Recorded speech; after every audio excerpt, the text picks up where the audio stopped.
Hi guys, welcome back to my channel. ಹೊರಗೋಗಿ ಕೆಲಸ ಮಾಡೋರಿಗೆ ಒಂದು ಮರ್ಯಾದೆ ಸಿಗುತ್ತೆ, ಒಂದು ಗೌರವ ಸಿಗುತ್ತೆ, ಒಂದು ಬೆಲೆ ಸಿಗುತ್ತೆ.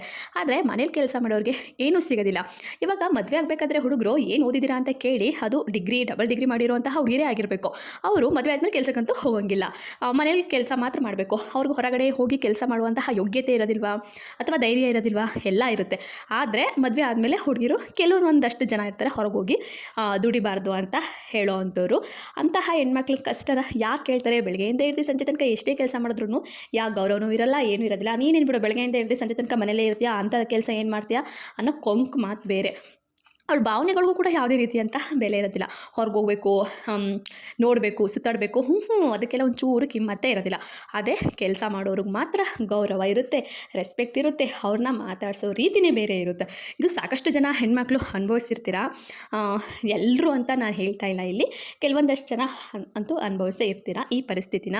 ಹಂಗಾದ್ರೆ ಅವ್ರು ಮನೇಲಿ ಏನು ಕೆಲಸನೇ ಮಾಡಲ್ವಾ? ಬೆಳಗ್ಗೆಯಿಂದ ಸಂಜೆ ತನಕ ಬರೀ ಮೊಬೈಲ್ ನೋಡ್ಕೊಂಡು ಟಿ ವಿ ನೋಡ್ಕೊಂಡು ಕಾಲ ಕಳೀತಿರ್ತಾರೆ, ಮನೇಲಿ ಏನು ಕೆಲಸ ಮಾಡೋದೇ ಇಲ್ವಾ?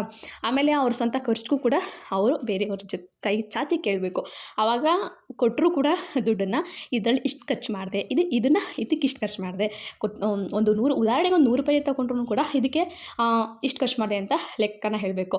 ಆದರೆ ದುಡಿಯೋರಿಗೆ ಆ ಥರ ರಿಸ್ಟ್ರಿಕ್ಷನ್ ಏನೂ ಇರೋದಿಲ್ಲ. ಅವ್ರು ಎಷ್ಟು ಬೇಕಾದರೂ ಖರ್ಚು ಮಾಡ್ಬೋದು. ಹೇಗೆ ಹೇಳಿ? ಅವ್ರು ದುಡಿತಿರ್ತಾರೆ, ನಾವು ದುಡಿಯೋಲ್ಲ, ಅವ್ರ ಹತ್ರ ಕೇಳಿ ಇಸ್ಕೊತಿರ್ತೀವಿ. ಇಷ್ಟೇ ವ್ಯತ್ಯಾಸ. ಈ ಥರ ಪರಿಸ್ಥಿತಿನ ಸಾಕಷ್ಟು ಜನ ಹೆಣ್ಮಕ್ಳು ಅನುಭವಿಸ್ತಿರ್ತಾರೆ.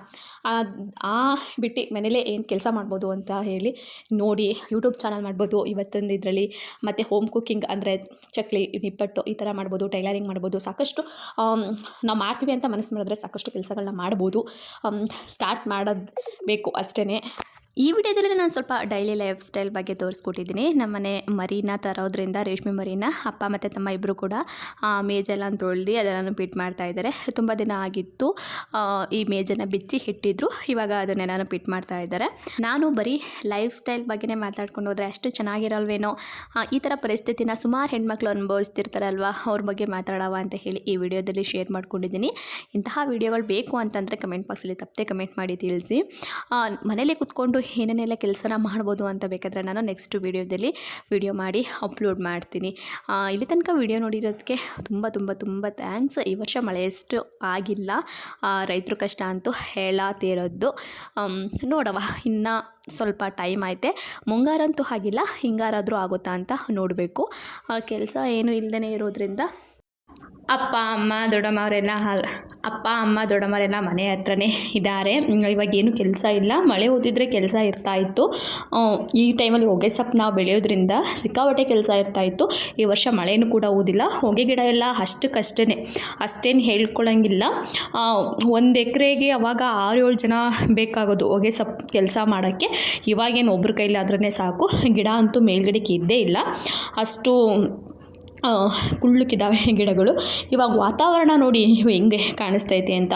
ಬೇಸಿಗೆ ಕಾಲದಲ್ಲಿ ಕಾಣಿಸ್ತಿತ್ತಲ್ಲ, ಆ ಥರ ವಾತಾವರಣ ಕಾಣಿಸ್ತೈತೆ. ಈ ವರ್ಷ ಇನ್ನೇನೋ ಆಷಾಢ ಬಂದರೂ ಕೂಡ ಮಳೆ ಆಗ್ತಾನೇ ಇಲ್ಲ.